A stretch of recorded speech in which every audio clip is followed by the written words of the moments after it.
Just one murder was of benefit to the murderer. The others were just diversions. On reflection, there is only one conclusion.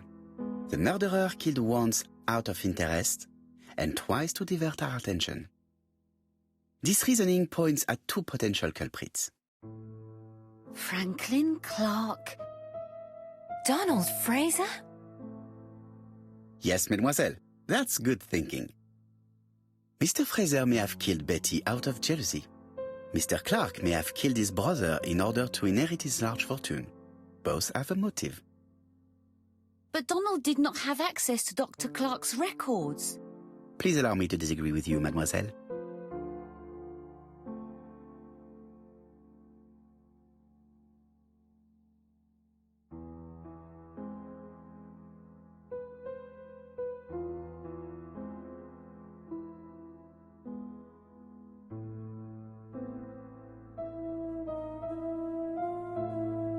He works for Court and Brunskill, one of whose clients was Sir Carmichael. It doesn't prove that I went to Comeside. You could have done it, and you may have used the opportunity to take a look at Sir Carmichael's records. You think I'm guilty? You or Mr. Franklin Clark? That's ridiculous. Both of you have a motive. The question is, which of you has the profile that most resembles the murderer? Let us now try and get our brain cells to work.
Ladies and gentlemen, Donald may share many character traits with the murderer, but he does not have his cold indifference. He has a temper. It is hard to imagine him planning anything. Also, jealousy is his motive, and crimes of passion are rarely planned. Right, I suppose it's my turn to be subjected to the same scrutiny. Absolument, Mr. Clark. Let us now try and get our brain cells to work.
As you have all seen, there is a disturbing similarity between Mr. Clark's profile and that of the killer.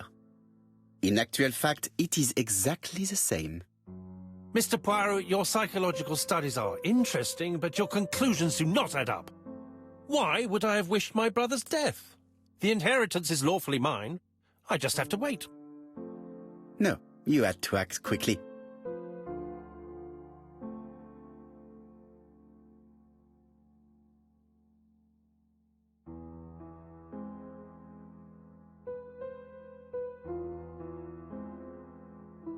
Because of Miss Grey. Mademoiselle, although you haven't been telling the truth, there is no doubt in my mind that you would have found a way to marry Sir Carmichael after Lady Clark's death. For you, Mr. Clark, it was a disaster. If Miss Grey had children by your brother, you would not have inherited a thing.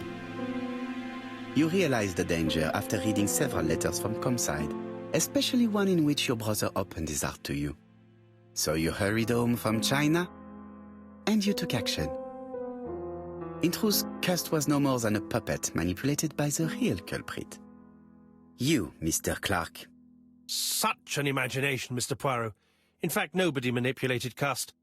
The famous instructions he received by post. He wrote them on the typewriter. We know that for sure. Oh no. You know perfectly well that is not true. Eh bien voilà, light has now been shed on the ABC murders. Your theories are ingenious, but you haven't any proof. One point to him. For the moment, I have no material proof. Either I admit to it, or I bluff.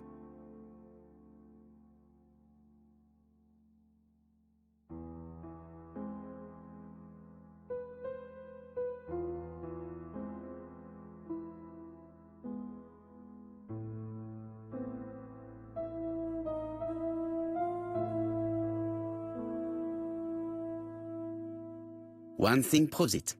A carton of placed cigarettes you stole from Mrs. Asher and found at your home. You have nothing on me. You're bluffing, Mr. Poirot. Come on, Thora, there's nothing for us to do here. Don't touch me. Thora! I understand why you never wanted to lend me your new typewriter, and why you were searching through your brother's things. And the hole you dug on the moors. What did you hide there? The knife you used to kill your brother? All right. Well played. I lose. The game's up.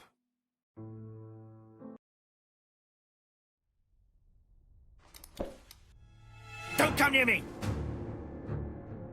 I'll never let you take me, Mr. Poirot.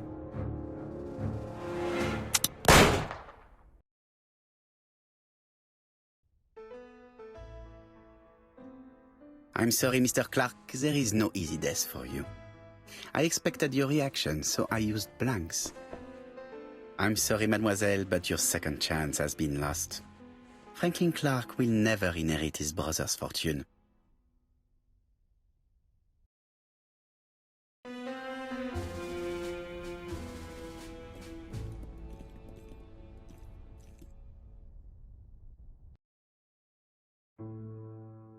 Disappointed at having missed the chance to become Lady Clark, Thora Grey left England.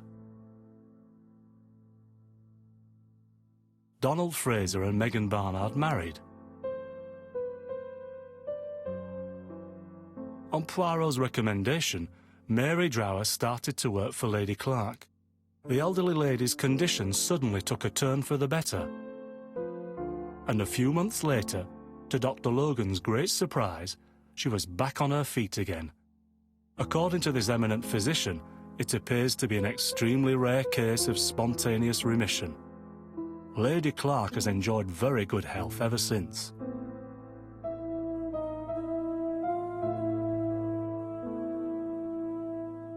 Journal of an Innocent, the incredible story of ABC. As for A.B. Cust, after being advised by Poirot, he made a great deal of money by selling his story to the press.